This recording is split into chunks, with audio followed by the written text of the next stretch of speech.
This lady went 10 months faking a pregnancy when she got a hysterectomy in 2015, y'all. We have to talk about it.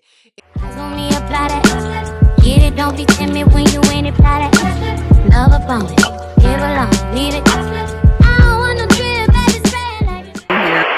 My name is Ashley, and this is My Sweet Perspective, where I give my take on all things TV and movie related, and I am here to put you on, okay? Y'all, welcome back to the channel. If you guys are new here, my name is Ashley, and this is My Sweet Perspective, where I give my take on all the things TV and movie related, and y'all know I'm here to put you on. We're back to talk Maternal Instincts, the brand new documentary that premiered on June 12th on Netflix, and we have to get into this thing, you guys.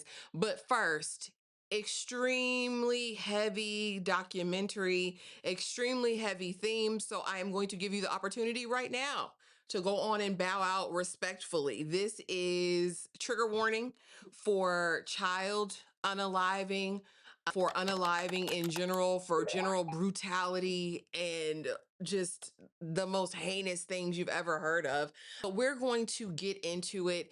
Y'all, I want to let you know that this is going to be chronological. I did go online to kind of fill in the gaps that the documentary may have missed a bit. I just want to put that out there before we get started. Be sure to like, comment, subscribe, do all of those things that we do on this channel. And yeah, we're gonna get into it. I do want to start out by saying, as far as a rating on a documentary just in the world of true crime documentaries, I probably give this a 4.3 on the scale of five sweet peas being the best. I think they told a very clear story. This is not one of those pieces where they're trying to get sympathy or, open the books for appeals for the perpetrator of the crime. It simply tells the story, and we'll get into the reading. I knocked off any points at the end. But first, let's talk about the person who was harmed in this. We have Reagan Simmons-Hancock, 21, from New Boston, Texas, who was 35 weeks pregnant with baby girl Braxlynn Sage. Okay. A really young mother to already a 3-year-old and married. You know what I mean? Just starting out her life and her family with the whole world ahead of her.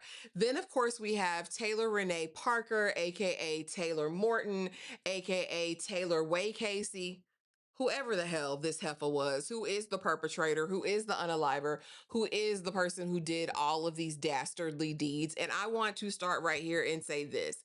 While I do think this is mental health that has probably been going on with her for a very, very long time, I will say there was an insidious wickedness, in my opinion, to the actions that were taken, because let's not be under any delusions. We've seen this before, right? We've seen several cases, and I'll name them for you, and there's more than we can honestly count, but these were the ones that stood out immediately with the same MO, right? So we have the Marlon Ochoa Lopez case that was in April 2019 in Chicago, Illinois, where Clarissa Figueroa and her daughter Desiree lured Marlon in with the promise of baby clothes. They end up unaliving her and literally cutting baby out of mom. The motive: Clarissa had recently lost her adult son and desired a plan to claim a new baby as her own.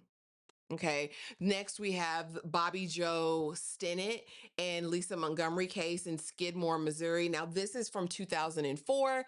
Lisa Montgomery traveled to the home of 23-year-old Bobby Joe, who was 8 months pregnant, strangled Stinnett, and took the baby out as well. Again, pregnant mom. In this situation, baby survived and was recovered safely. Montgomery was convicted and unalived by the federal government in 2021, a very long time on death row. And then we have Michelle Bika and Teresa from New Philadelphia, Ohio. And this happened in November of 2000. Michelle Bika shot her pregnant friend Teresa and performed a crude cesarean section. So we've seen this over and over and over and over and over and over again. And the thing is, I think what we have to realize that every documentary that comes out is really to educate, to inform, to elicit some sort of awareness for the situation. But also, I think for us to listen to the story, take the story, and see what we can learn from it, right? If there's anything to be learned. And in these situations, for me, it really makes me think, I need to really be up on my discernment. I need to be mindful of the people that I allow in my space. If something doesn't feel right in my gut, in my spirit, then I need to run the other way. Like make haste and run the other way. Those feelings that you get are not for nothing, and you need to lean into them when you feel them. If something doesn't feel right about a person, if something feels off, do not allow that person in your space. Cut them off cold turkey. Listen, block ministry, strong. That's the only thing I can take away from this. And also just pay attention. Because for me, just hearing the story, Taylor, there were signs. There were signs. And Wade, baby, I don't know about Wade. I said, was it the houses and the land? Because he's buying me land, Was it that kept you so distracted that you couldn't see the forest for the trees? Because you're not going to make me believe in the time that you were with this heifer that you didn't see not a single solitary sign or signal. Your mama tried to warn you. Anyway, let's get into the foundation, okay? And really go back from the very beginning when Taylor in 2014 has gastric bypass and a tubal ligation. Her brother testifies in the trial that in 2014 is when the family saw a stark shift in Taylor's personality and something began to become noticeably off with her. In 2015, Taylor has a full hysterectomy, physically making it unable for her to carry a child at all. Okay. Mind you, she's had two children before this by two different fathers. I think she was married to both because she meets Wade not a couple weeks after her second divorce. She met him in 2019 at the Texas rodeo and immediately is positioning herself as, honey, I'm about to inherit this money. We're old oil and gas money, honey. I got it. Yeah, my grandmother left me the estate. $8 million is what they say in the documentary. Online, you'll read 6 million, 8 million. It was in the millions though, honey. At some point, she touted herself the heiress of a syrup dynasty, child. Anyway, she said that she had all of this money. She makes up this elaborate lie about her mother, that her mother was the executor of the estate and was the one responsible for dispensing the millions, right, that were supposed to come to her. But mom got jealous and hired a hitman to take Taylor out. And when that didn't work, her mother unalived herself, allegedly. Again, these are just yarns that she's knitted to sell to Wade. And Wade don't give a damn, because to back up her lie of the fact that, I have all this money, I'm a rich girl, let me buy you this truck. So I'm spending 100,000 here, 100,000 here. Listen, you get a truck, you get a truck, you get a truck, you get a truck. Your mama Connie gets a truck. Now, like I said, Wade's mama said, I knew from the beginning something was up with her, but baby, she didn't turn down nothing but her collar when it came for her getting her truck. Okay. Listen, I need that. And so after the cars are dispersed, we need to go big or go home, right? Because Wade, in all of his illustrious glory, the hog trapper, he likes land. His big dream is to have, this ranch with all this land with the pecan trees so that we can farm it and do all of that. I'm going to give my baby what he wants. So she gets on the line and she decides that she is going to start bartering for land deals, right? Because I have all these millions, right? And so she's making offers, talking to the real estate agents, like, I'm going to make a $3.25 million offer on this pecan farm. It's got 80 plus acres or whatever it was. We're going to expand. He's going to love it. She's at the Christmas parties with Wade's family. Yeah, I got this for you guys with a pecan attached on the back of the little note card. You guys won't need, to get your hunting, pay for that hunting license or permit or whatever. You can just hunt on our land. It's going to be great, guys. I think there's even home video. Mind you, the whole family is kind of looking like, all right, girl, but trying to ingratiate herself into the family. We hear from the realtor, I think one of the bankers, whatever, And they're like, any transaction we do, we got to verify funds. As soon as I try to verify funds, I get a call on the phone from her banker, allegedly, saying, you're not going to play with my client. You respect their privacy. And I'm thinking, any major deal that you do when it comes to money, you're going to have to verify them funds. If I come in and saying I'm making a $3.25 million offer on this property, if the people really think you're serious, they're going to want to verify funds to hold that property for you, right? Because you're good for it and you paying cash, right? And so she's going down this whole thing. Come to find out, at the end of it was all said and done, she is committing fraud by forging documents, by forging checks. Baby, she was the banker on the phone. She's the realtor calling to make these deals. She had tried to make all kinds of land deals. She had 30 plus fake names to move $20 million in real estate across the 14-month relationship. Unhinged. Unhinged. Unhinged. Do you hear me? Mind you, we're just going along with it because, hey, at least she bought me a truck.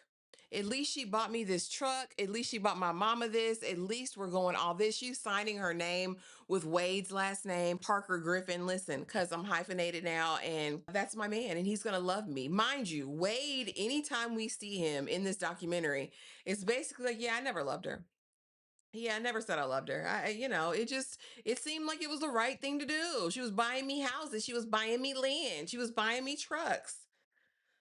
All I had known is hog trapping. So, now I'm in this situation. Now, here's where things get sticky because now we're into it and mama's car gets repossessed. The people, ma'am, we're here to pick up this car. What do you mean?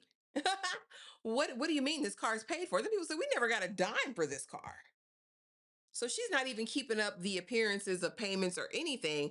And so again, she couldn't provide proof of funds for the ranch. Wade's family is really starting to side eye now. And mama's like, I was trying to keep it cute because she got me this car. But now that this car is repossessed, I really know she's crazy.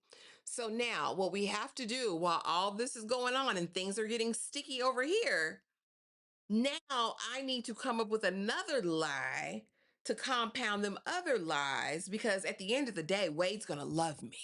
Now, again, it's preposterous to think that one would do all of this for Wade, the hog trapper. Preposterous in my mind, which lets me know that while she did have mental health issues, there is something so calculated about the moves that she made. Do you know that the sheer mental fortitude that it would take to take on 30 plus different aliases and remember the lies that you told in each of these situations and carry them on? Do you understand the level of prowess and intelligence that would take? So I can't even call this a psychotic break. This was definitely premeditated, all of this in my mind. And so let me rewind a little bit. As the documentary opens up, we literally see Taylor driving down the road, getting pulled over by the police and said, I'm rushing to the hospital. I just had my baby. Meanwhile, pants fully on, right? I think she's got the baby's placenta and umbilical cord stuck inside her pants, but holding the baby like this. And we get to the hospital and the doctor said, ain't no baby came out of there. All right. I just want to show you that's how it starts. So now we're at this January 2020 and she announces that she's pregnant. And she says, listen, I'm having twins. Mind you, we already know that she had a hysterectomy in 2015. Okay. You're not pregnant, lady. But listen, I need to keep Wade in line because Wade's going to love me. His family's going to love me. I'm going to get this attention. I'm going to get everything I've ever wanted and needed, right? Mind you, you have two kids, two whole kids that you have nothing to do with. Okay, just sitting that right there. And so she begins this whole thing. She buys a fake silicone belly. They say she bought some kind of thing that made it feel like the baby was kicking because people said they touched the belly and thought the baby was kicking. She then concocted this whole thing. She had a gender reveal. We find out that it's just one baby and it's a girl. Okay. Never let Wade see her undressed. I think for 4 or 5 months, she doesn't have sex with him. Because of COVID, she goes to the appointments by herself. So appointments by herself. Now, when they do the gender reveal, this was the other thing that came out, honey, because the people are like, the gender reveal, that's not normally how they send that over to us. We called the doctor's office and they said, because of HIPAA, we can't tell you anything about this lady. But if you have an odd feeling, go with your gut, Crispy, because, just go with that. Because that's not something we even send out. That don't even look like nothing we would send out from here, mind you. So people are starting to kind of know something's off, but no one really took the initiative to stop anything. And what pisses me off so much about it is that I feel like this could have been prevented if people had just paid attention and not been caught up in the material goods. Honestly, that's what it boils down to me. I think people got comfortable, didn't ask too many questions because of the fringe benefits that they think that they were getting during that time. Now, at this point, we are past the due date. We well past the due date, a month past the due date. And she tells Wade as she leaves the house on this day, October 5th, I'm bringing home a baby today. And my thing is, Wade was just so nonchalant. Like, yeah, all right. Even when we see her later in the car, like, I'm about to have the baby, I'm going, okay, I'm going to finish what I'm doing here first. What? Like, it was such a strange dynamic. And so, anyway, I'm bringing a baby home today. He does nothing. Like, all right, girl, go ahead. Next thing we know, she's driving down the street. Like I said, gets pulled over, says she has this baby. They need to take her to the hospital. Simultaneously, we're getting a call from the victim's mother, Reagan's mom, saying, my daughter's been unalive. She's bleeding out in the floor. What? She was pregnant. She was all of these things. So now Taylor's in the hospital and they take her back. Okay, we're going to see if this baby came out. Yeah, because I just had my baby. I just had my baby and I just need to make sure everything's okay. Like, I just, I need help. Doctor comes in, comes out. Ain't no baby came out of there. It's dry down there. There's nothing down there. This is not her baby. What? What? And so quickly they hear the news that somebody was unalived who was pregnant, baby, whatever. And then we get into the conversation around that. And this is when we see the stark contrast in Taylor. How that personality switches from, oh, I'm just this victim. I just had my baby and blah, blah, blah. To why are you asking me that? I don't feel like answering that. I don't want to answer that. And so now she's at the precinct.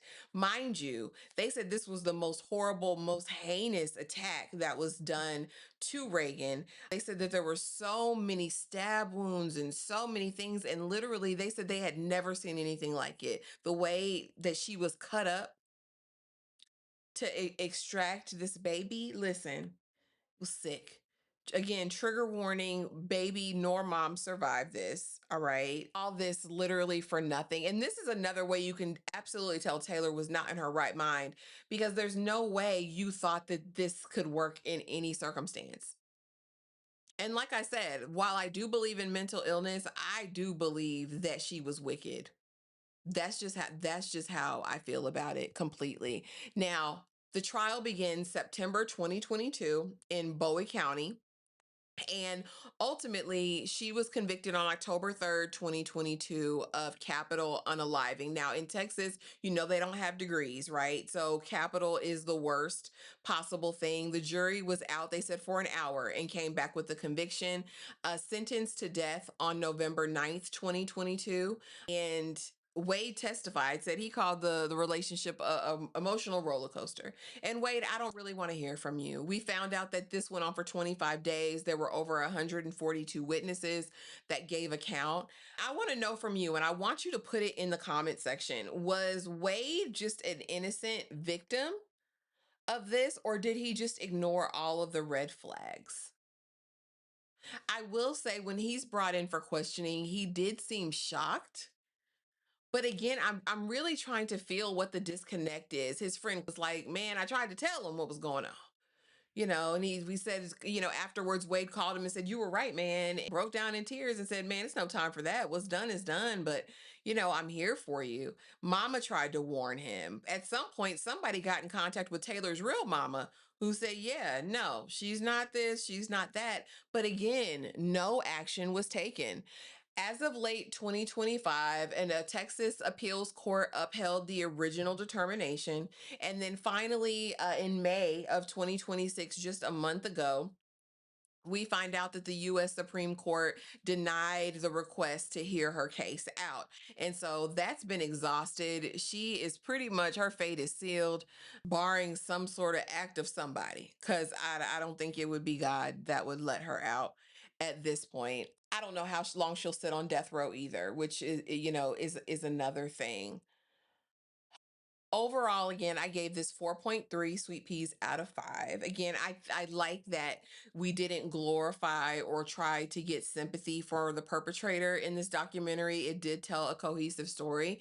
Ultimately, there's really no amount of justice that'll ever warrant this. All we can really take from this is what we can learn in terms of human nature and how some people can operate in this world, and ultimately that everybody doesn't mean you any good. It doesn't. Now, what I will say, the only reason I kind of marked this down in terms of rating it, just in terms of documentary quality, there were parts, especially in the middle, I felt like, okay, where is this going? It seems like it went kind of around the mulberry bush to get to the point. But I did really want to see more of Reagan's life. We get a scene of her husband coming in at the funeral, a short clip of that, and that was heartbreaking. But I think I really wanted to know more about who she was outside of this. We got a taste, but I would have liked it to focus more on the victim in that respect. But overall, a solid watch. Let me know in the comments. Like I said, was Wade a victim or a willing participant in all of this? That's my question for you.